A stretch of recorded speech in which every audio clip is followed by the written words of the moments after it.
भारत के संवैधानिक विकास की अगली कक्षा में आप सभी का फिर से स्वागत है। मैं हूं शैलेंद्र श्रीवास्तव। दोस्तों, आज मैं जिस टॉपिक को लेकर आया हूं, पिछली कक्षा में हम लोगों ने जिन अधिनियमों को पढ़ा है उसके आगे के अधिनियम जो है उसमें से दो अधिनियमों की बात हम आज की कक्षा में करेंगे। एक तो भारतीय परिषद अधिनियम 1861 और फिर भारतीय परिषद अधिनियम 1892। इन दोनों अधिनियमों की चर्चा हम लोग आज करेंगे। और पिछली कक्षाओं में हम 1773 के रेगुलेटिंग एक्ट से लेकर 1858 के अधिनियम तक की हम लोग अध्ययन कर चुके हैं। और अगर आपने उन वीडियोस को नहीं देखा है तो पीछे जाकर जो है उन वीडियोस को देखिए, क्योंकि जब तक आप प्रारंभिक स्थिति से अवगत होते हुए नहीं पहुंचेंगे यहाँ तक, जो विकास क्रम हम नहीं पढ़ेंगे कि किस तरीके से चीज़ें चेंजेस हुई, किस तरीके से परिस्थितियाँ बदली और नए नए विधानों को जो है नए नए प्रावधानों को क्रमिक रूप से विधानों में स्थान दिया गया, तो आप जो है आगे की स्थिति को समझ पाने में थोड़े अक्षम होंगे। तो प्रीवियस क्लासेस को आप ज़रूर देखें, उसके बाद फिर इस क्लास पे आएँ। तो आज हम शुरू करते हैं भारतीय परिषद अधिनियम की 1861। तो देखिए, भारतीय परिषद अधिनियम 1861 जैसे हम लोगों ने विगत अधिनियमों पर चर्चा की थी, उनकी परिस्थितियों के बारे में जाना था और फिर हम उनकी प्रावधानों के बारे में समझ पा रहे थे। तो उसी के प्रकार से हम आइए 1861 के भारत परिषद अधिनियम के पारित होने की उन परिस्थितियों की बात करते हैं, या उस समय बैकग्राउंड में क्या चल रहा था जिस समय ये अधिनियम आया। तो देखिए, इसमें तीन मुख्य बातों को आपको जानना होगा। देखिए, परिस्थितियां या पृष्ठभूमि से आपके प्रश्न तो नहीं बनेंगे, लेकिन उन परिस्थितियों को अगर आप समझें या पृष्ठभूमि को आप अवगत हैं तो आप उनके प्रावधानों को आपको समझना और उसको याद रखना बहुत ही आसान हो जाता है। और फिर आप राजनीति, उस दौर में राजनीति का और विधान का जो आपस में एक कह सकते हैं कि इंटर रिलेशन है, उसको भी समझ पाएंगे। ठीक है। तो 1861 का परिषद का अधिनियम की पृष्ठभूमि के रूप में हमको तीन महत्वपूर्ण बातों को जानना होगा। देखिए, पहला पॉइंट ये है कि 1857 के विद्रोह के पश्चात जो अंग्रेजी सरकार के अनुभव थे, वो अनुभव मजबूरी बस 1858 के अधिनियम में जो 57 के पश्चात तुरंत आया था, उसमें उसको स्थान नहीं मिल पाया। इस पॉइंट को हम जरा सा एलेबोरेट करते हैं और समझते हैं कि क्या ये कहना चाहता है पॉइंट। देखिए, 1857 के विद्रोह के बाद अंग्रेजी सत्ता को ये महसूस हुआ कि उनके पास एक तंत्र का अभाव था, उनके पास एक सिस्टम का अभाव था जो उनको ये बताता या एक तरह से उनको इंटीमेट करता कि भारतीय जनमानस में यहाँ के राजनीतिक वातावरण में असंतोष व्याप्त है और वो असंतोष कभी भी विद्रोह का रूप ले सकता है। और उसी असंतोष का परिणाम था 1857 का विद्रोह। तो अंग्रेजी सत्ता ये चाह रही थी कि कुछ ऐसी व्यवस्था हो जो प्रेशर, एयर प्रेशर कह सकते हैं कि जो एक तरह से वायु दाब मापी जैसे होता है, बैरोमीटर, वो एयर प्रेशर को नापता है, जिसके द्वारा अनुमान लगाया जा सकता है कि मौसम कैसा रहेगा, आंधी तूफान आएगी कि शांत रहेगा, किस प्रकार से रहेगा।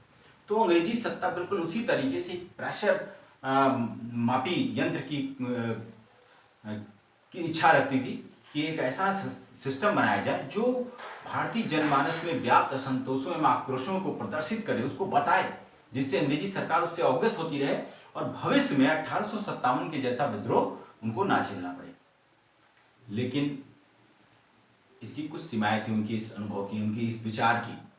अंग्रेजी सत्ता 1858 में जब अधिनियम आया तो ये इस पॉइंट पे विचार किया गया था। 1857 के पश्चात अधिनियम 1858 का आने से पहले इस पॉइंट्स पे विचार किया गया था, लेकिन उनकी कुछ राजनीतिक मजबूरियां थी। मजबूरी क्या थी कि अगर वो 1857 के इमीडिएट बाद अगर ऐसा कुछ चेंजेस करते हैं, कुछ बदलाव करते हैं, तो अगर थोड़ा सा बदलाव करते हैं तो वो बहुत अच्छे परिणाम या उद्देश्य को पूरा करने वाला नहीं होगा, ऐसा उनका अनुभव था। और अगर कुछ व्यापक बदलाव उन्होंने कर दिया, कुछ ऐसा सिस्टम बनाया जिसमें भारतीयों को अवसर दिया, भारतीयों को भी शामिल किया, जिससे समय समय पर जो है मंचों पर उनका आक्रोश, उनके असंतोष को, उनके अनुभवों को वो जानते रहें, समझते रहें।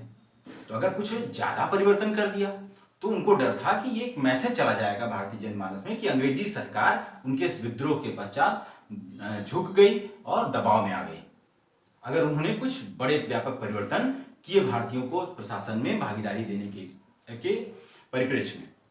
तो एक तरह से वो इस प्रश्न पे विचार तो किया था, लेकिन 1858 के अधिनियम में इन कारणों से वो भारतीयों को स्थान देने या उनके अनुभवों को जानने के लिए उनको भी शामिल करने के इस प्रस्ताव पे अंतिम निर्णय नहीं लिया उन्होंने, और इसको कुछ समय के लिए टाल दिया कि ठीक है हम अभी तो नहीं कर रहे हैं, लेकिन ये विचार आगे रूप में हम कार्य रूप में लेंगे। तो ऐसी स्थिति बनी। तो 58 में तो नहीं मिल पाया था, लेकिन 1861 के अधिनियम में इस बात को रखा गया, और अभी हम लोग आगे देखेंगे इसके प्रावधानों को। तो इस परिस्थिति को, इस विचार को आप लिंक कर पाएंगे। ठीक है, चलिए अब सेकेंड पॉइंट्स की देखिए क्या बात है कि 1833 के एक्ट के द्वारा, आपको याद होगा जब हम लोग प्रीवियस क्लास में पढ़े थे कि 1833 का जो चार्टर एक्ट था, उस एक्ट के द्वारा भारत में एक सुदृढ़ केंद्रीकृत शासन व्यवस्था की स्थापना की गई थी। और वो केंद्रीकरण न केवल वित्त एवं प्रशासनिक एवं राजस्व संबंधी मामलों में था, बल्कि कानून के निर्माण की व्यवस्था का भी अति केंद्रीकरण कर दिया गया था। यानी कि जो गवर्नर जनरल था और उसकी परिषद थी, वो संपूर्ण भारत के लिए कानून बनाती थी। ऐसा हम लोगों ने 1833 के चार्टर एक्ट में पढ़ लिया है। ठीक है, अब इसकी भी एक कमी थी। इसमें महसूस किया गया कि एक कमी इस एक्ट की ये थी कि इस अधिनियम के द्वारा जो अति केंद्रीकरण किया गया, उसमें स्थानीयता को स्थान नहीं मिल पाया, क्योंकि जो गवर्नर जनरल और उसकी परिषद कानून बनाती थी, वो केंद्रीकृत स्तर पे जो संस्था थी, उसको स्थानीय मुद्दों एवं विषयों की समझ और जानकारी का अभाव था। इसलिए जो वो कानून बनाती थी तो उस स्थानीय विशेष के लिए, स्थान विशेष के लिए उस कानून की प्रासंगिकता और उपयोगिता जो है वो 100% परिणाम नहीं दे पा रही थी। तो ये अनुभव किया गया कि नहीं, इस तरह से एकीकृत कानून व्यवस्था बनाने से के परिणाम स्वरूप जो है वो तमाम विसंगतियां उत्पन्न हो रही हैं, क्योंकि स्थानीय परिस्थितियां और स्थानीय महत्व जो होते हैं वो प्रभावित करते हैं व्यवस्थाओं को संचालित करने के लिए। तो उसके अनुरूप कानून होना चाहिए। तो उस विषय पर जो स्थान विशेष का महत्व है, उसके जो मुद्दे हैं, उनको भी कानून बनाते समय ध्यान में रखना चाहिए। जिसका केंद्रीय जो कानून निर्माणकारी संस्था थी, उसके पास उस समझ को पहुंचना, उस समझ की जानकारी होना, उस मुद्दे को समझना, वो अभाव पाया जा रहा था। तो इसमें फिर अभी हम देखेंगे कि इस कानून निर्माण करने की व्यवस्था को डिसेंट्रलाइज किया गया, मतलब 1833 के चार्टर एक्ट के द्वारा जो केंद्रीकृत कर दिया गया था कानून निर्माण करने की व्यवस्था, उसको फिर विकेंद्रीकृत किया गया। ठीक है, अब थर्ड पॉइंट चाहिए, ये परिस्थिति चल रही थी। ठीक है, तो ये भी डिमांड उठ रहा था। और तीसरा जो था वो 1833 का एक्ट के द्वारा जो विधान परिषद स्थापित किए गए थे, उनकी जो कार्य प्रणाली थी वो सरकार के लिए समस्या बनती जा रही थी। देखिए 1853 के चार्टर एक्ट में आपने पढ़ा था कि जो वायसराय की जो गवर्नर जनरल है, उसकी जो परिषद है जब कानून बनाने के लिए बैठेगी, तो उसमें अतिरिक्त रूप से 6+2 सदस्य और बैठेंगे कानून बनाने के लिए। यानी कि गवर्नर जनरल की जो कार्यकारी परिषद है, जब वो विधि निर्माण का काम करेगी, तो उसमें 6 अतिरिक्त सदस्य और बैठेंगे। 2 अतिरिक्त सदस्यों की बात भी की गई थी, जिसको गवर्नर जनरल कर सकता था, लेकिन उसने किया नहीं था 1853 के एक्ट के द्वारा। ठीक है, तो ये बात की गई थी। तो और वो परिषद जो थी 1853 के एक्ट वाली जो परिषद थी, वो तमाम विषयों पे जो है वो प्रश्न पूछ सकती थी, वो प्रस्ताव रख सकती थी। तो वो परिषद जो थी वो एक, समझ लीजिए कि एक Anglo Indian house of Commons की तरह व्यवहार करने लगी थी। उसने जो ब्रिटिश संसदीय प्रणाली थी उसको पूरी तरह अडॉप्ट कर लिया था। जैसे कि अगर कोई विधेयक पारित होना है तो उसको रखना विभिन्न समितियों को सौंप देना, उनके लिए जांच के लिए एक समितियों की स्थापना करना, उसमें जो है तमाम प्रश्न पूछना, चर्चाएं करना, और फिर इस प्रक्रिया के द्वारा क्या होता था, कोई जो गवर्नर जनरल जो प्रस्ताव रखता था कोई कानून बनाने के लिए, तो प्रस्ताव बहुत डिले हो जाता था। ठीक है, और इसके अतिरिक्त कभी कभी तो ये परिषद जो थी वो गवर्नर जनरल से, भारत सरकार से कुछ गुप्त मामलों में प्रश्न पूछ लेती थी, जो भारत सरकार, उस समय की जो सरकार थी, उसके लिए एक विकट समस्या उत्पन्न कर दे रही थी। तो ये अनुभव किया गया कि जो कार्यकारी जो विधान परिषद की स्थापना 1853 के एक्ट के द्वारा की गई थी, ये काफी जो है एक प्रॉब्लमेटिक ऑर्गेनाइजेशन जो है एक तरह से इंस्टीट्यूशन बन गया था, जो भारत सरकार के लिए समस्याएं खड़ी कर रहा था। एक तो उनके विधेयक को डिले कर रहा था, और दूसरा जो है ऐसे ऐसे प्रश्न पूछ लिए जाते थे जिनका जो है सरकार को जवाब देना जो है नहीं बन पा रहा था। तो ये परिस्थितियां बन रही थी। तो इसके परिणाम स्वरूप क्या होगा? तो जाहिर सी बात है कि इन विधान परिषदों की कार्यप्रणाली को, उनकी शक्तियों को कतरा जाएगा। उनको जो है एक तरह से उनकी जो स्वरूप जो बनता जा रहा था एक संसद के रूप में, जो ब्रिटिश की संसद थी उसका जो एक मिनी संसद के रूप में यहाँ पे वो काम कर रही थी, उसके स्वरूप को जो बदल रहा था उसको फिर से तोड़कर सिर्फ और सिर्फ एक सलाहकारी और एक तरह से कह सकते हैं कि दर्शक वाली संसद के रूप में स्थापित करना भी यहाँ पे हम देखेंगे कि ऐसी प्रक्रिया हुई। ठीक है, तो ये वो परिस्थितियां थी जिनके वातावरण में जो 1861 का अधिनियम आने वाला था। और आप उसके अधिनियम के जब प्रावधानों को देखेंगे तो आपको इन तीनों की छाप वहां दिखाई देगी। यानी कि आप देखेंगे कि वो जो एक प्रेशर वाला ग्रुप, प्रेशर द्रव मापी जो है, जो वायुदाब मापी के रूप में एक संस्था की स्थापना करने की बात की गई थी, जो 1858 में नहीं की जा सकी थी, उसको स्थान मिलेगा। फिर आप देखेंगे जो केंद्रीकरण था 1833 के एक्ट के द्वारा, उसको फिर डिसेंट्रलाइज किया जाएगा, कानून बनाने का अधिकार प्रांतों को भी दिया जाएगा, जो कि 1833 के तहत छीन लिया गया था। और आप देखेंगे 1853 के एक्ट के द्वारा जो विधान परिषद गठित की गई थी वो काफी शक्तिशाली हो गई थी, वो एक तरह से भारत सरकार के लिए समस्या बन रही थी। तो उसको भी, उसके स्वरूप को फिर से बदला जाएगा, उसको जो है इस तरीके से उसको फिर से पुनर्संरचित किया जाएगा कि वो एक Anglo Indian house of Commons वाला जो स्वरूप उसका बन रहा था वो न रहे, उसको नियंत्रित किया जाए। ठीक है, तो आइए हम फिर अब इसके प्रावधानों की चर्चा करते हैं।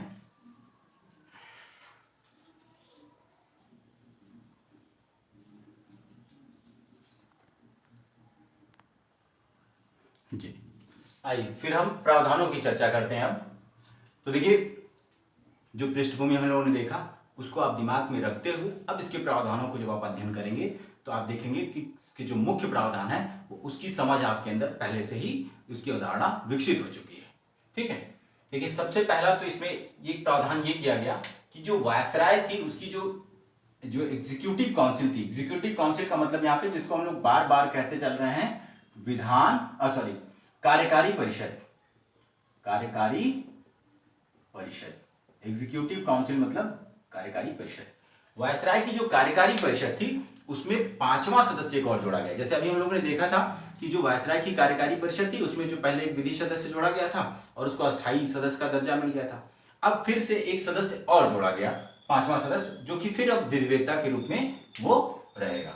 यानी कि वायसराय की कार्यकारी परिषद में कुल 5 सदस्य हो गए प्लस एक जो वायसराय खुद हो गया, कुल 6 लोग हो गए कार्यकारी परिषद में। जब वो एग्जीक्यूटिव जो कार्य करेंगे, जब वो कानून के अनुपालन संबंधी कार्य करेंगे, जब वो कोई प्रशासनिक निर्णय लेंगे तब। तो पहला पॉइंट तो बिल्कुल आसान है। दूसरे पॉइंट को आप देखें, ये भी एक बड़ा महत्वपूर्ण पॉइंट है, ये प्रश्न पूछा जा सकता है कि वायसराय को उसकी परिषद में कार्य को सुगम रूप से संचालित करने के लिए, यानी कि जो कार्य संचालन उसको और सुविधाजनक बनाने के लिए वायसराय को यह अधिकार दिया गया कि वह परिषद में कार्य संचालन के संबंध में कोई निर्णय ले सकता है, कुछ नियम बना सकता है। ठीक है, तो परिषद में पहले परिषद के कार्यों के संचालन के लिए नियम जो है लंदन से विभिन्न अधिनियमों के द्वारा बनाकर भेजे गए, लेकिन यहाँ पर वायसराय को इस अधिनियम के द्वारा थोड़ी छूट दी गई कि वह परिषद के कार्यों को सुविधाजनक बनाने के लिए कुछ नियम बना सकता है। और इसके अंतर्गत कैनिंग ने 1859 में पोर्टफोलियो सिस्टम लगाया हुआ था। ठीक है, और उस सिस्टम को 1861 के माध्यम से इसको मान्यता प्रदान कर दी गई। ठीक है, इट इज वैलिड। ठीक है, ये वैलिड है, आप इसको कंटिन्यू कर सकते हैं। तो था क्या ये पोर्टफोलियो सिस्टम? मतलब ये था कि विभागी प्रणाली उसने शुरू की थी, जो कि आज के कैबिनेट का जो हमारा ऑर्गेनाइजेशन है जो सरकार में, उसी तरह से बिल्कुल वो पोर्टफोलियो सिस्टम था। पहले क्या होता था कि जो सरकार के सदस्य होते थे वो मिलकर सामूहिक रूप से किसी कार्य के निष्पादन के लिए जिम्मेदार होते थे। ठीक है, अगर कोई निर्णय लेना है, वित्त संबंधित है तो सब मिलकर लेते थे, तो पुलिस प्रशासन संबंधित है तो सब मिलकर लेते थे।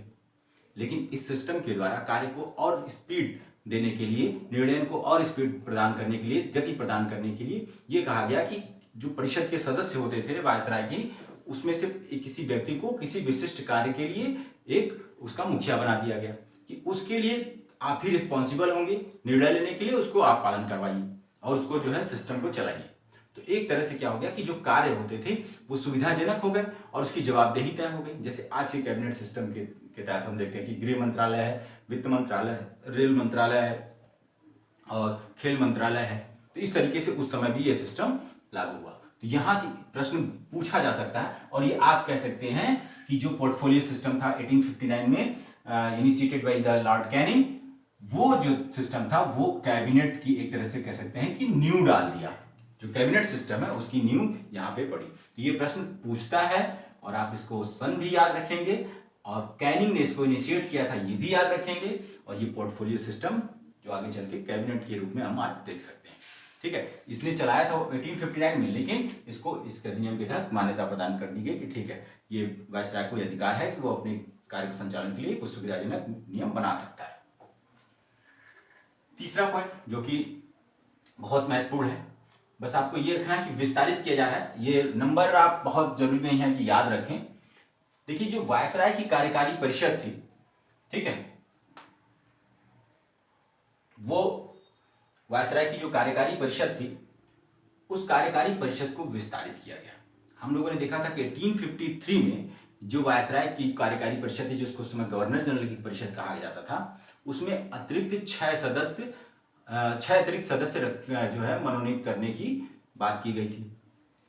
इस समय इस अधिनियम के द्वारा उस वायसराय की कार्यकारी परिषद को कानून बनाते समय ये कहा गया कि वो विस्तारित हो जाएगी और उसमें कम से कम 6 सदस्य होंगे और अधिक से अधिक 12 सदस्यों को विस्तारित करके ऐड किया जा सकता है। यानी कि पहले जो प्रावधान था कि वायसराय की जो गवर्नर जनरल या वायसराय जो उस समय कहलाता था गवर्नर जनरल, उसकी जो परिषद कानून कराने बैठेगी तो 6 अतिरिक्त सदस्यों को लेकर बैठेगी जो गैर सरकारी सदस्य होंगे। लेकिन इस अधिनियम के तहत कहा गया कि वो मिनिमम कम से कम 6 होंगे। 6 तो मतलब कम से कम होने ही होने हैं और अधिक से अधिक 12 किए जा सकते हैं। ठीक है, और ये जो परिषद के सदस्य होंगे इनका मनोनयन वायसराय के द्वारा होगा। 2 वर्ष के लिए होना था इनका मनोनयन। ठीक है, और इसमें आधे से कम आधे सदस्य क्या होने चाहिए, गैर सरकारी होने चाहिए। देखिए मतलब ये कहा गया कि आधे सदस्य जो होंगे इसमें कम से कम वो क्या होंगे, गैर सरकारी। और गैर सरकारी का मतलब ये होगा कि जो सरकार के में काम ना करते हो। ठीक है, और एक महत्वपूर्ण बात देखिए यहाँ पे क्या था कि इस अधिनियम में कहीं भी भारतीयों के प्रतिनिधित्व की बात नहीं की गई थी, लेकिन सैद्धांतिक रूप से इस अधिनियम में भारतीयों का प्रतिनिधित्व स्थापित करने की बात नहीं की गई थी।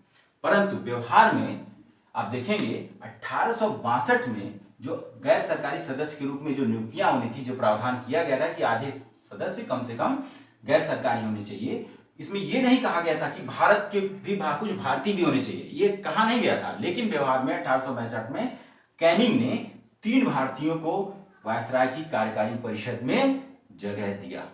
ठीक है, वो कौन थे, बनारस के राजा, पटियाला के महाराज और सर दिनकर राव। ये बात आप याद रखेंगे क्योंकि ये पूछ सकता है। ये पहली बार था कि किसी ब्रिटिश संस्था में, किसी ब्रिटिश इंस्टीट्यूशन में किसी भारतीय को स्थान दिया गया था। हालांकि भारतीयों के लिए बाध्यता की बात नहीं की गई थी कि भारतीयों का प्रतिनिधित्व होना चाहिए, लेकिन व्यवहारिक रूप में इन 3 भारतीयों को वायसराय की कार्यकारी परिषद में अतिरिक्त सदस्य के रूप में, जब वो विधायिका के रूप में, विधान परिषद में आप कह सकते हैं, इनको जगह दी गई।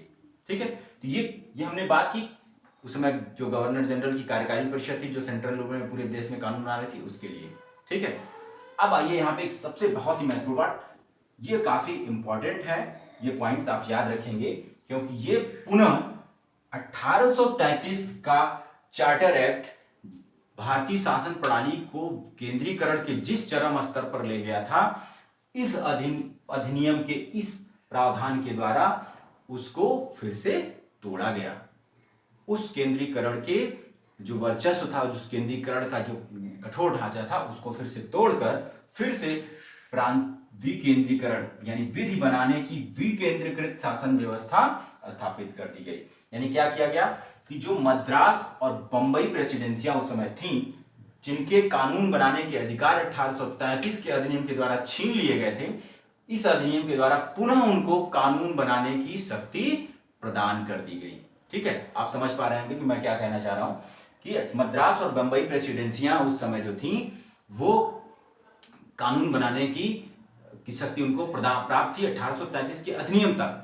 1833 के अधिनियम के द्वारा गवर्नर जनरल की जो परिषद थी उसको संपूर्ण भारत की कानून बनाने की शक्ति दे दी गई थी, लेकिन फिर 1861 के अधिनियम में उसको विकेंद्रीकृत कर दिया गया। क्यों? क्योंकि ये महसूस किया गया कि स्थानीयता के अनुभव को विधि निर्माण की प्रक्रिया में शामिल नहीं किया जा पा रहा है, जिसके कारण से कानूनों की प्रासंगिकता और उनकी औचित्य पर प्रश्न खड़े हो रहे थे। ठीक है, उस समस्या के समाधान के लिए।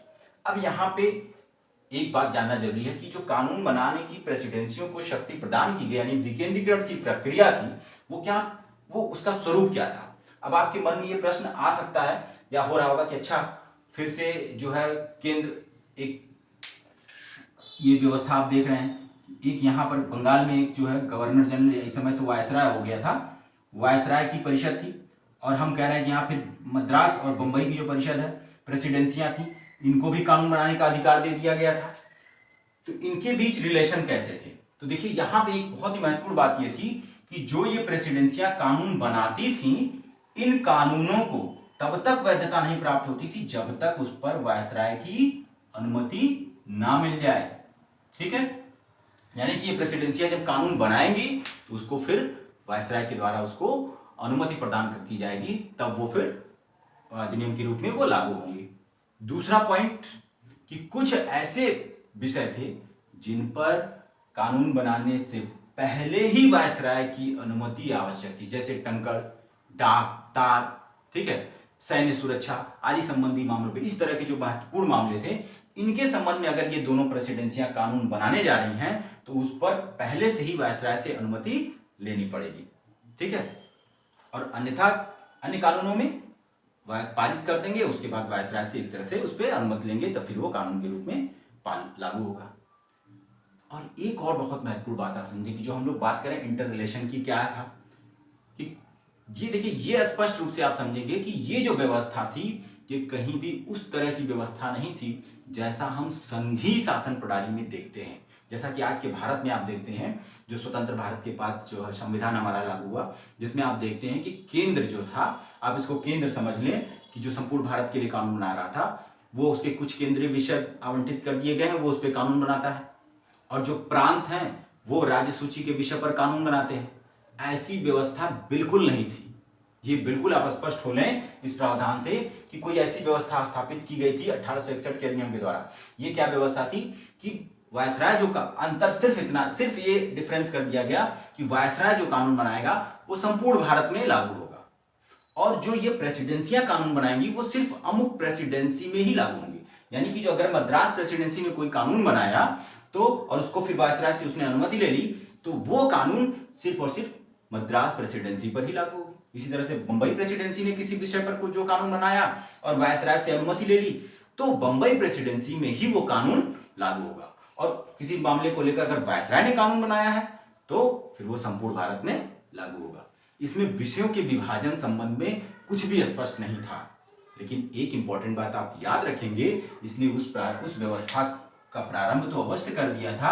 आगे चल के ये जो आपकी अवधारणा दिखाई दे रही है कि विषयों को बांट दिया गया और केंद्र वायसराय अपना कानून बना रहा है और जो है राज्य अपना कानून बना रहे हैं, ये व्यवस्था स्थापित होगी आगे चलकर, हम देखेंगे 1935 के भारत शासन अधिनियम के द्वारा, और उस अधिनियम और ये कार्य रूप में आ जाएगा 1937 में। यानी कि प्रांतों में जो है स्वायत्तता प्रदान कर दी जाएगी 1937 में। यहाँ पे कहीं से आप ये मत समझेंगे कि प्रांतों को स्वायत्तता दे दी गई है कानून बनाने के लिए, ना, ऐसा नहीं है कि उनको किसी विषय पर दे दिया गया पूर्ण स्वतंत्रता, आप काम करिए, नहीं, उस विषय पर वायसराय भी कानून बनाएगा जो कि पूरा लागू होगा। बशर्ते फर्क इतना है कि वो अपना जो कानून बनाएंगे वायसराय से अनुमति लेंगे, और अनुमति मिल जाने के उपरांत वो कानून सिर्फ उनके प्रेसिडेंसी में लागू होगा, और कुछ मामलों में वायसराय से पहले ही अनुमति लेनी पड़ेगी कानूनों को बनाने में। ठीक है, तो ये जो है ये प्रावधान नंबर 4 आप समझ रहे होंगे, ये बहुत ही इंपॉर्टेंट है, आप बिल्कुल याद रखेंगे, क्योंकि 33 को लिंक करेंगे इस अधिनियम से।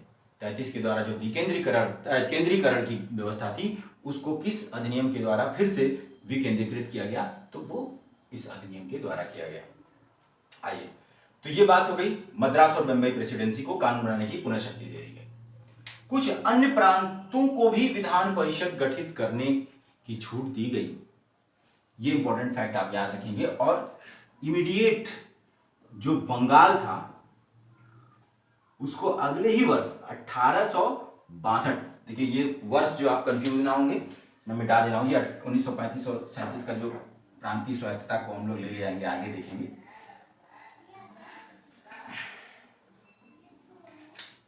तो बंगाल 1862 में, फिर आप देखेंगे पश्चिमी प्रांत जिसको आप संयुक्त प्रांत कहते हैं, जो है आजकल यूपी कहा जाता है, यहाँ पे 1886 में, और पंजाब में आगे चल के 1897 में। हो सकता है आपको ये दिखे ना, लेकिन मैं फिर से जो है रिपीट कर देता हूँ। देखिए अन्य प्रांतों में भी विधान परिषदों को गठन करने की बात की गई। देखिए बात समझिए, 1861 के अधिनियम के द्वारा वायसराय की जो कार्यकारी परिषद थी उसमें ये व्यवस्था की गई, और साथ ही साथ जो बंबई और मद्रास प्रेसिडेंसियां पहले थीं, जिनके कानून बनाने की शक्तियां छीन ली गई थी उन विधान परिषदों की, उसको फिर से लौटा दी गई, वो भी कानून बना सकते हैं। और साथ साथ ये भी कहा गया कि इन प्रांतों के अतिरिक्त अन्य प्रांतों में, क्योंकि अब तक बहुत सारे क्षेत्र ऐसे थे जो विजित क्षेत्र थे, जो ब्रिटिश शासन के आधिपत्य में आ गए थे, उनको भी कानून बनाने के लिए वहां पर विधान परिषदों के गठन की बात की गई कि वहां भी विधान परिषद का गठन किया जा सकता है।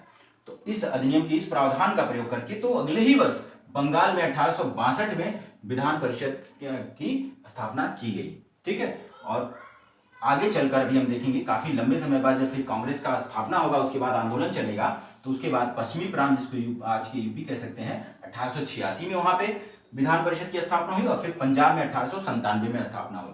देखिए यहाँ बंगाल आपको कंफ्यूज कर सकता है, क्योंकि यहाँ पे वायसराय की जो कार्यकारी परिषद थी जो बंगाल में थी, वो एक्चुअली वो जो परिषद थी जो बंगाल के कलकत्ता में बैठती थी और पूरे देश के लिए कानून बनाती थी, वो एक केंद्रीय विधान परिषद थी।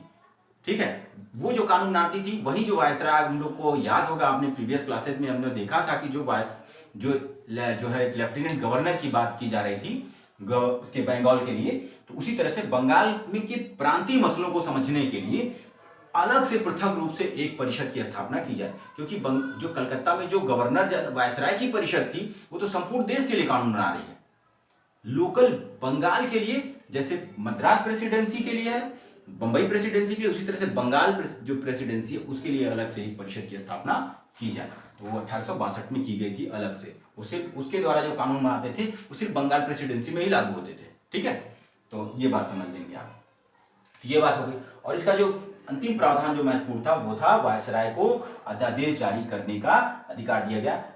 ये भी एक बहुत ही महत्वपूर्ण पॉइंट है, आप इसको याद रखेंगे। प्रश्न पूछता है कि वायसराय को अध्यादेश जारी करने की शक्ति किस अधिनियम के तहत दी गई थी? 1861 के अधिनियम के तहत। और बिल्कुल आज भी जैसे हमारे राष्ट्रपति की अध्यादेश जारी करने की शक्ति है कि वो उसकी वैधता कितनी होती थी? 6 माह, ये वैलिडिटी होती थी। वायसराय की परिषद अगर जो है कार्य रूप में नहीं स्थापित है और जो कोई अधिनियम कोई विषय पर तत्काल आवश्यक है तो अध्यादेश जारी कर सकता था वायसराय, और उस वायसराय के द्वारा जो अध्यादेश जारी होता था उसकी वैधता 6 माह होती थी। 6 माह बाद फिर वो समाप्त हो जाता था।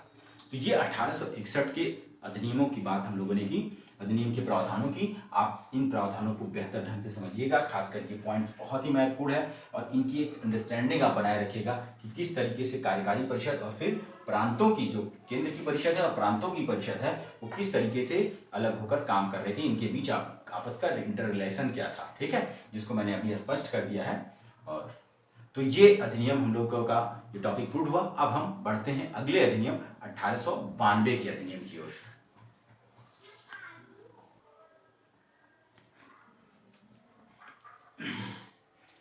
जी आइए फिर हम 1892 के भारत परिषद अधिनियम की बात करते हैं। 1861 के परिषद अधिनियम के व्यवस्थाओं को हमने देख लिया, अब 92 की बात करते हैं।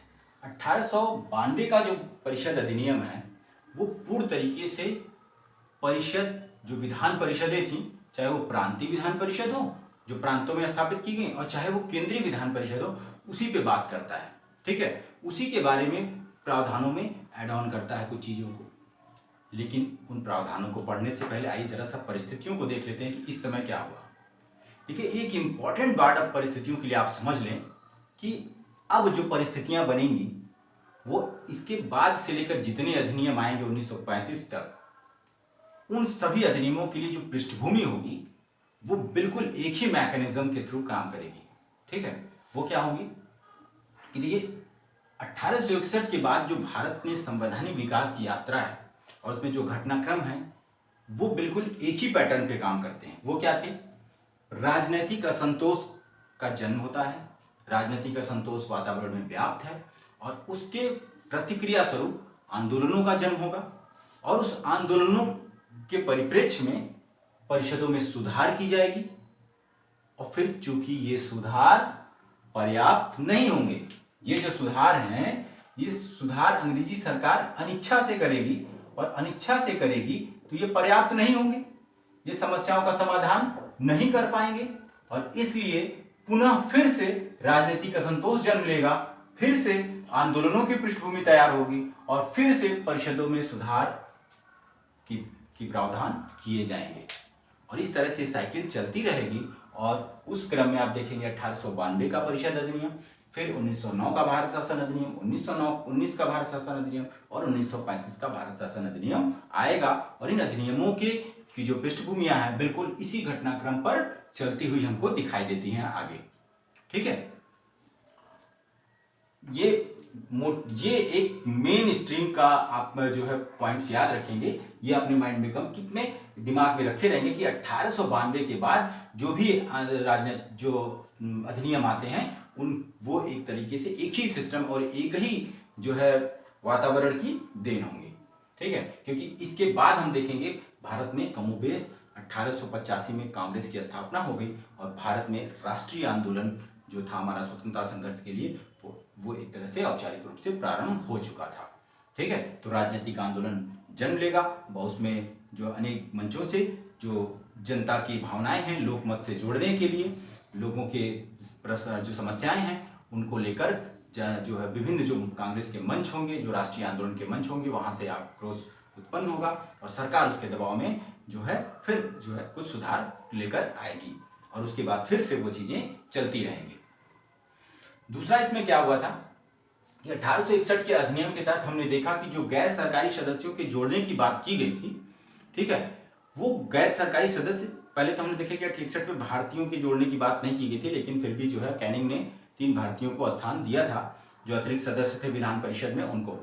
लेकिन जो गैर सरकारी सदस्य थे इनके संबंध में एक बात ये निकल के आई कि ये जनता का प्रतिनिधित्व नहीं करते हैं। ठीक है, और क्यों? और इनको जनता का की वास्तविक समस्याओं का से ये अनभिज्ञ हैं। ये एक तरह से कह सकते हैं कि जो सरकार के करीबी लोग थे उनको स्थान दिया गया था परिषद में, विधान परिषदों में। तो ये जो एक तरह से अपॉइंट होते थे, मनोनीत किए जाते थे वायसराय के द्वारा, और चूंकि वायसराय से मनोनीत होते थे तो ये कहीं से भी नियुक्त होते थे। इनका जनता के का प्रतिनिधित्व, जनता की जो मनोभाव थे, जनता का जो एक विश्वास था वो इन सदस्यों में नहीं था कि ये जनता के प्रतिनिधि हो या उनकी मांगों को लेकर वो उस परिषद से जुड़े हो, ऐसा कोई विचार उनके मन में नहीं था। ठीक है, तो ये एक चीज चल रही थी, यानी कि ये जो गैर सरकारी सदस्य जोड़ने की जो बात मनोनीत की जा रही थी वो एक अपर्याप्त प्रयास दिख रहा था, क्योंकि वो परिषद के सदस्य जो थे वो भारतीय जनमानस के विचारों के प्रतिनिधि नहीं थे। तो ऐसी व्यवस्था लाई जाए कि जो जनता के प्रतिनिधि के रूप में कोई आए। तो आगे हम लोग देखेंगे क्या होता है इसमें। और ये वो समय था कि जो 19वीं शताब्दी का उत्तरार्ध था, उस समय भारत में राष्ट्रवाद या राष्ट्रीयता का उभार देखने को मिलता है।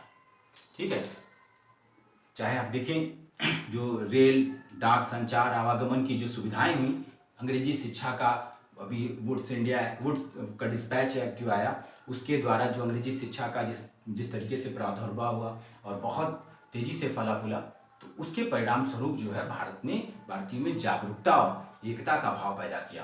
देखिए, जो भी अंग्रेजी शासन ने जो भी अपने लाभ के लिए उसने कदम उठाए, तो उसका एक कह सकते हैं कि साइड इफेक्ट के रूप में जो है भारतीयों में उसका पॉजिटिव कुछ इम्पैक्ट हुआ। उनके अंदर राष्ट्रवाद और एकता का भाव पैदा हुआ। उसने जहां वो अंग्रेजी शासन को भारतीयों पर और कह सकते हैं नियंत्रण स्थापित कर रहे थे, दुरुस्त कर रहे थे, वहीं पर वो भारतीयों को भी जगा रहे थे वो प्रयास वो अनचाहे रूप में। ठीक है। और चाहे फिर एल्बर्ट बिल का विवाद हुआ, चाहे वर्नाकुलर प्रेस एक्ट का विवाद आया, ये सब हम लोग इतिहास में पढ़ेंगे। तो अभी तो ये सब घटनाएं जो थी वो एक तरह से भारत में राष्ट्रवाद को जन्म दे रही थी और राष्ट्रीय चेतना जो है वो अब जागरूक हो रही थी।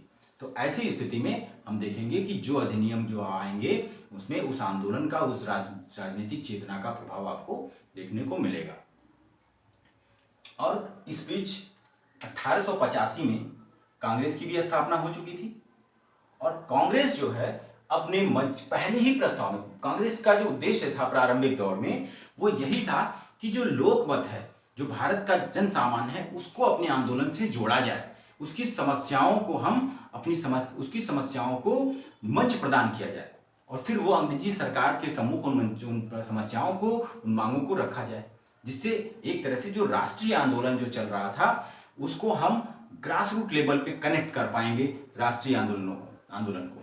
और उसके परिणाम स्वरूप देखें क्या हुआ कि जो कांग्रेस थी उसकी जो मांग थी, जो पहले बैठक में उसने जो अपनी मांग रखी, जिस प्रस्ताव पारित किया, वो बड़ा महत्वपूर्ण रहा, जो पिछले अधिनियम में देखिए नहीं है और इस आंदोलन के द्वारा मांग की जा रही थी। क्या मांग की गई कि विधान परिषद, ये जो वीपी लिखा है मैंने, वो विधान परिषद को शॉर्ट फॉर्म समझिएगा, विधान परिषदों में पर्याप्त संख्या में निर्वाचित सदस्य आए।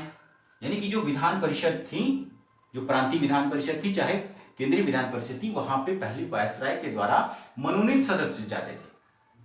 तो ये कहा गया कि जो गैर सरकारी सदस्य आ रहे हैं उनको वायसराय अपॉइंट कर रहा है, उनको उनमें कुछ संख्या बढ़े जो निर्वाचित होकर आए।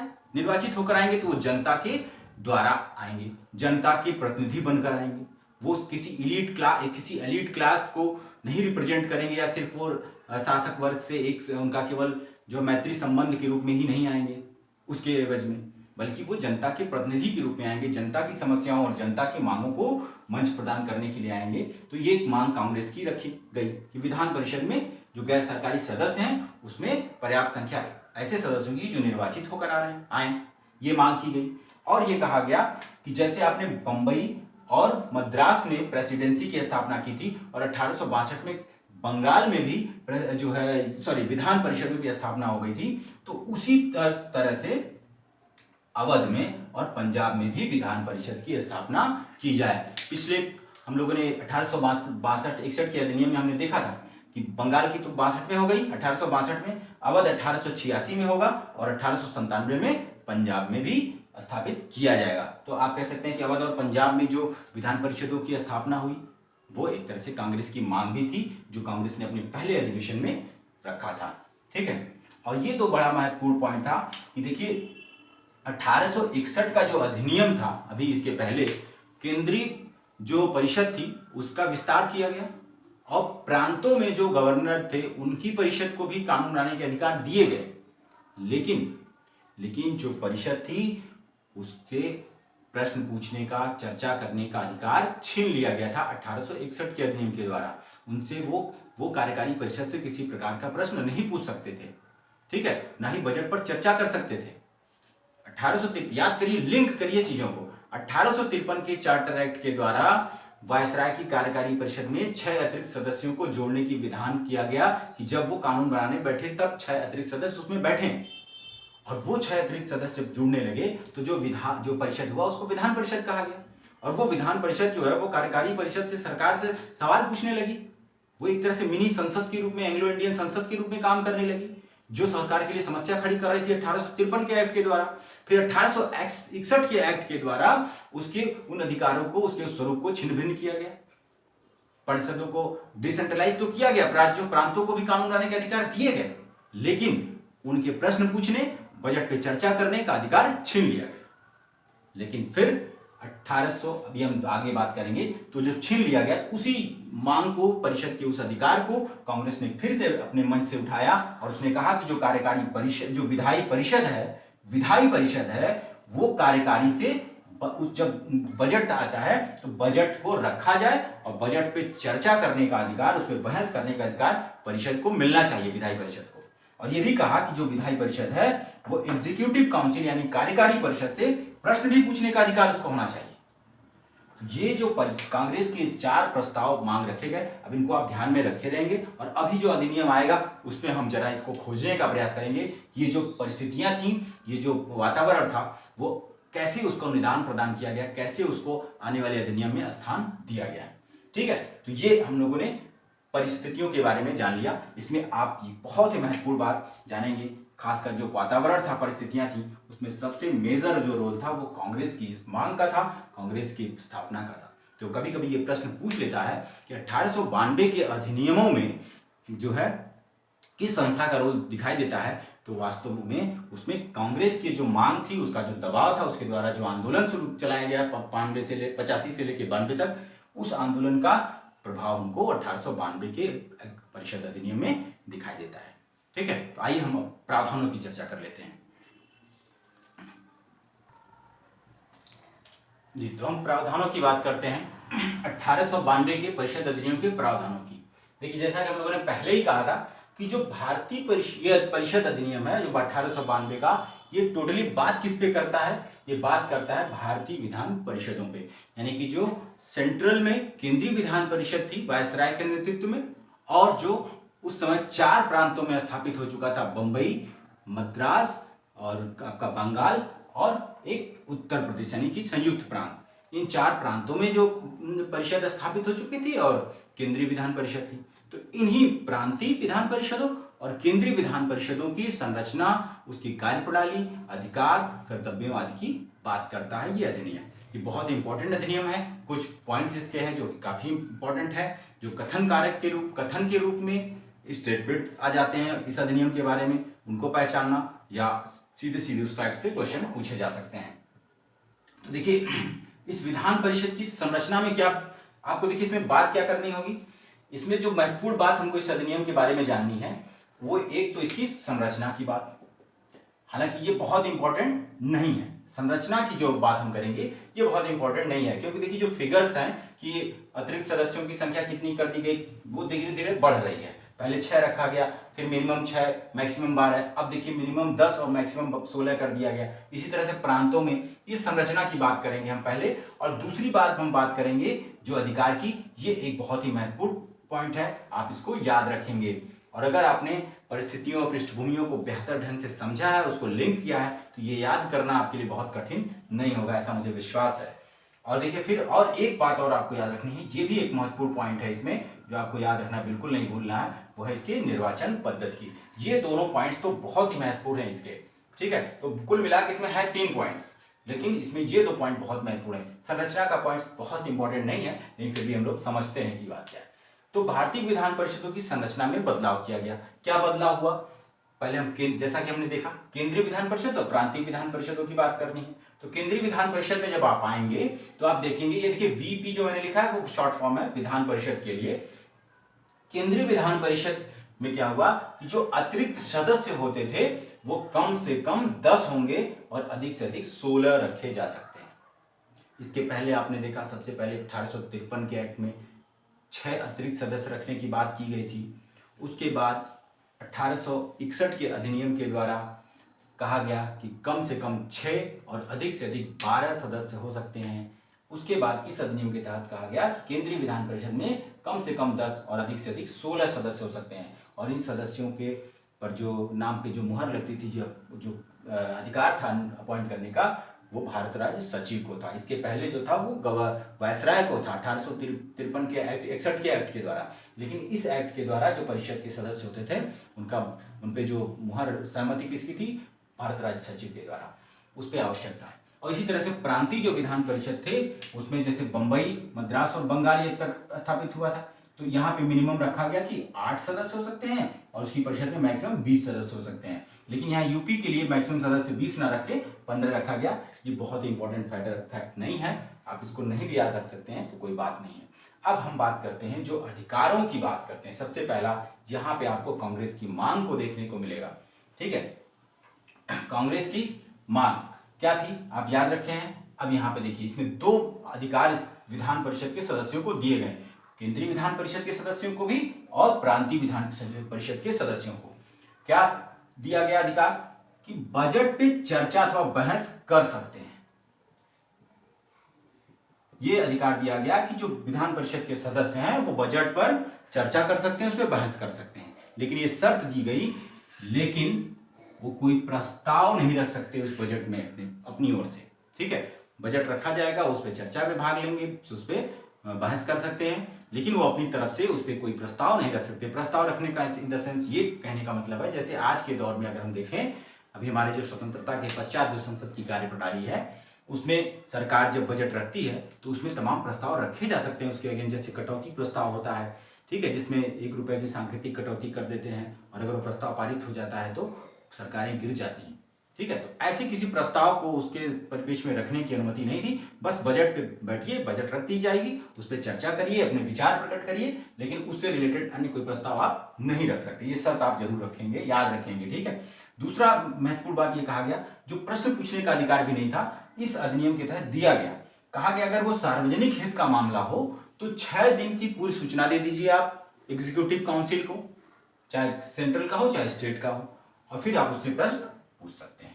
ठीक है, तो ये इंपॉर्टेंट बात है जो आप याद रखेंगे। लेकिन इसमें भी प्रश्न पूछने में फिर आपको एक शर्त याद रखनी पड़ेगी। वो क्या था?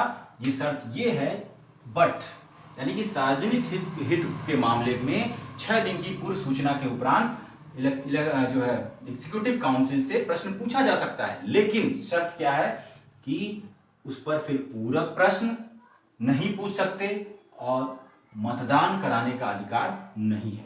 किसी भी मुद्दे पर लेकर आप मतदान नहीं करा सकते कि सरकार के पक्ष और विपक्ष में कितने वोट पड़ रहे हैं, ये जानने की बात नहीं कर सकते। आप उस पर प्रश्न पूछ सकते हैं, आप सरकार से प्रश्न पूछेंगे और सरकार आपको जवाब देगी, और अगर जो है लेकिन फिर आप उसके लिए संबंध में अनुपूरक प्रश्न नहीं पूछ सकते। और विशिष्ट परिस्थिति ये भी जान लीजिए कि कभी कभी सरकार किसी प्रश्न को जवाब देने से इनकार भी कर सकती है, लेकिन अधिकार मिला। तो आप इस पॉइंट को जरूर याद रखेंगे, क्योंकि ये प्रश्न पूछा जाता है और कथन के रूप में पूछ लिया जाता है कि पहचानिए क्या ये कथन सही है अथवा नहीं। अगर इसी पॉइंट्स को अगर ऐसे लिख दिया कि इस अधिनियम के तहत जो है 6 दिन की पूर्व सूचना बहुत इंपॉर्टेंट नहीं, लेकिन बस ये याद रखें कि प्रश्न पूछने का अधिकार दिया गया। अगर उसके साथ उसने कह दिया कि प्रश्न पूछने और अनुपूरक प्रश्न पूछने का भी अधिकार दिया गया, तो ये कथन गलत हो जाएगा, क्योंकि अनुपूरक प्रश्न पूछने का अधिकार नहीं मिला था। इन शर्तों के साथ इन अधिकारों की बात आप जरूर याद रखेंगे, शर्त भी जरूर रखेंगे, उसकी लिमिटेशंस को भी समझेंगे कि लिमिटेशंस क्या थी बजट पे चर्चा करते वक्त और प्रश्न पूछते वक्त। अनुपूरक प्रश्न नहीं पूछ सकते और मतदान नहीं करा सकते। और अब जो एक बहुत महत्वपूर्ण बात है इसके निर्वाचन पद्धति की, जैसे कि ये बात कही गई कि जो है इसमें से जो आधे से अधिक सदस्य होंगे, कम से कम आधे सदस्य कहा गया, जो अतिरिक्त सदस्य अपॉइंट होंगे वो गैर सरकारी सदस्य होंगे। यहाँ भी देखिए बहुत ही इंटरेस्टिंग बात है, यहाँ पे आप समझेंगे निर्वाचन पद्धति हमने यहाँ पे एक हेडिंग आपने लिखा, लेकिन रोचक बात यह है कि इस पूरे अधिनियम में कहीं भी निर्वाचन अथवा चुनाव शब्द का प्रयोग नहीं हुआ। लेकिन हम अभी समझेंगे जब, तो आप देखेंगे कि ये एक तरह से इनडायरेक्ट इलेक्शन ही था। यानी कि आप देखिए, आपको समझना क्या है इस पॉइंट, इस अधिनियम के लेकर इस पॉइंट पे, कि इस अधिनियम में 1892 के अधिनियम में निर्वाचन शब्द का या चुनाव शब्द का निर्वाचित सदस्य के रूप में इस शब्द का कहीं प्रयोग नहीं हुआ। ठीक है, क्यों? इसके लिए मनोनीत शब्द का प्रयोग हुआ है।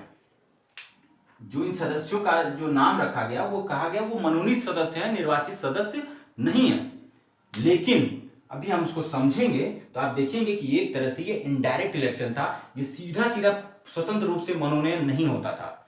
अब कैसे, इस पॉइंट को ऐसे आप समझिए। अब देखिए निर्वाचन पद्धति को समझ लेंगे तो आप इस पॉइंट को समझ लेंगे। केंद्रीय विधान परिषद और प्रांतीय विधान परिषदों में जो सदस्य होते थे, इनको निर्वाचित करने के लिए कुछ अब डायरेक्ट वायसराय नहीं अपॉइंट कर सकता था कि भैया आप लीजिए आइए और परिषद के सदस्य जाइए। ऐसा अब स्वतंत्रता वायसराय को नहीं थी, जो हम इसके पहले देख चुके हैं। तो क्या था? तो ये प्रावधान था कि राज्य सचिव की सहमति से वायसराय करेगा तो होगा तो इनका मनोनयन, लेकिन जो केंद्रीय विधान परिषद में जो सदस्य होंगे, जो निर्वाचित जो गैर सदस्य होंगे, वो जो आधे सदस्य कम से कम आएंगे, वो कहां से आएंगे? वो 4 जो प्रांत हैं, 1 2 3 4, इन चारों प्रांतों में भी गैर सरकारी सदस्य होंगे, जो यहाँ के गवर्नर और उसकी परिषद जो अपॉइंट करेगी उनको, उन सदस्यों के द्वारा, ठीक है, 4 सदस्य जो होंगे उन गैर सरकारी सदस्यों के द्वारा, और उसमें से एक सदस्य अतिरिक्त जो होगा वो कलकत्ता के वाणिज्य मंडल, जो चूंकि ये परिषद जो केंद्रीय विधान परिषद थी वो कलकत्ता में सिचुएटेड थी, वहां पे वो रहकर अपने फंक्शंस को एग्जीक्यूट करती थी। तो जो कलकत्ता की वाणिज्य मंडल है वो एक नाम वो प्रेषित करती थी सरकार को, और 4 प्रांत जो थे उनके गैर सरकारी सदस्य जो है नाम प्रेषित करते थे सरकार को, और उन नामों को केंद्रीय विधान परिषद में सरकार मनोनीत सदस्य के रूप में अपॉइंट कर देती थी। तो देखिए हो क्या रहा है कि सरकार तो कह रही है कि मनोनीत कर रहे हैं हम, लेकिन एक्चुअल में क्या है, वो मनोनीत स्वतंत्र रूप से नहीं कर रहे हैं। वो क्या कर रहे हैं, ये जो सदस्य जो गैर सरकारी सदस्य प्रांतों के थे और कलकत्ता वाणिज्य मंडल के जो मेंबर थे, वो अपनी ओर से एक सदस्य का नाम भेजते थे, रिकमेंड करते थे। तो एक तरह से क्या हुआ, ये इनके द्वारा चुने गए, इनके द्वारा निर्वाचित हैं, जिसको गवर्नर जिसको सरकार क्या करिए कह रही है कि ये जो मनोनीत किए जा रहे हैं। ठीक है, तो ये बात समझिए। तो इसमें कहीं निर्वाचित शब्द का या निर्वाचित सदस्य के रूप में इस शब्द का प्रयोग नहीं किया गया। शब्द का प्रयोग तो मनोनयन ही था, मनोनीत ही शब्द प्रयोग किया गया, लेकिन ये अप्रत्यक्ष निर्वाचन था। तो आप याद रखेंगे 1892 के अधिनियम के द्वारा अप्रत्यक्ष निर्वाचन पद्धति का प्रारंभ किया गया। भले ही आपसे पूछा जाए कि जो है कब हुआ, ये प्रश्न बहुत इंपॉर्टेंट है, पूछा जाता है कि भारतीय विधान परिषदों में अप्रत्यक्ष निर्वाचन की सीटों को भरने की पद्धति कब शुरू हुई, तो आप बताएंगे इस अधिनियम के द्वारा, क्योंकि अप्रत्यक्ष प्रोसेस जो था वो अप्रत्यक्ष निर्वाचन का था, लेकिन जो टर्म प्रयोग किए गए वो निर्वाचन के नहीं प्रयोग किए गए, उनके लिए मनोनयन शब्द ही चुना गया। उसी तरह से प्रांतीय विधान परिषदों में जो सदस्य आते थे, अपॉइंट किए जा रहे थे, वो नगर पालिकाएं वो एक सदस्य का नाम भेज दे रही थी कि इनको अपॉइंट कर दीजिए। जिला बोर्ड भी अपने में से एक सदस्य चुन लेते थे और वो भेज देते थे। विश्वविद्यालय होते थे, वो विश्वविद्यालय अपने एक सदस्य को चुन के भेज देते थे। इस तरह से वहां के जो प्रांतीय विधान वाणिज्य मंडल थे वो अपने सदस्य चुन के नाम को रिकमेंड करते थे सरकार को, और सरकार फिर उनको अपॉइंट करती थी। तो एक तरह से सरकार डायरेक्टली किसी व्यक्ति को अपॉइंट नहीं कर रही है, बल्कि कुछ संगठनों का, कुछ समूहों के द्वारा एक नाम दिया जा रहा है, उसको वो चुन रहे हैं और नाम दे दे रहे हैं, फिर उसको अपॉइंट कर रही है। तो इसलिए उसके लिए उसने टेक्निकली मनोनीत शब्द का प्रयोग किया, लेकिन जो प्रोसेस था वो इनडायरेक्ट इलेक्शन ही था। ठीक है, तो आप ये बात समझ गए होंगे आई होप। तो ये था भारतीय परिषद अधिनियम 1892 के प्रावधान। तो उम्मीद है मित्रों आप जो है 1861 के अधिनियम और 1892 के अधिनियम के प्रस्तावों को आप बेहतर तरीके से समझ गए होंगे। जिन तथ्यों को, जिन पॉइंट्स को हम लोगों ने बहुत ही फोर्सली इंपॉर्टेंट कहा है और उसको उस तरीके से मान के चर्चा की है, तो आप उसको विशेष रूप से आप उसको समझ बनाएंगे और उसको एकदम क्लियरली उस फैक्ट्स को, उस प्रावधान को अच्छे से समझे रहेंगे, ताकि जो आपके प्रश्न हैं, आपके जो स्टेटमेंट वाले क्वेश्चन आते हैं, कभी कभी सीधे ऑप्शनल क्वेश्चन आ जाते हैं कि तथ्य से सीधे पूछ ले जाते हैं, वो बिल्कुल गलत ना हो, क्योंकि यहाँ से अगर प्रश्न आपके गलत होते हैं तो एक तरह से आपके लिए आत्मघाती कदम होगा। क्योंकि जिन प्रश्नों को हम पढ़े हैं, जो प्रश्न हमारे पहुंच में हैं, अगर उन प्रश्नों को हम गलत करते हैं तो बिल्कुल अपने साथ हम एक तरह से विनाशकारी रवैया अपनाते हैं। तो तब तक आप इसको समझिए, और फिर अगले लेक्चर में हम लोग इसके आगे के अधिनियम की बात करेंगे और उस पर अपनी समझ बनाएंगे। तब तक के लिए धन्यवाद।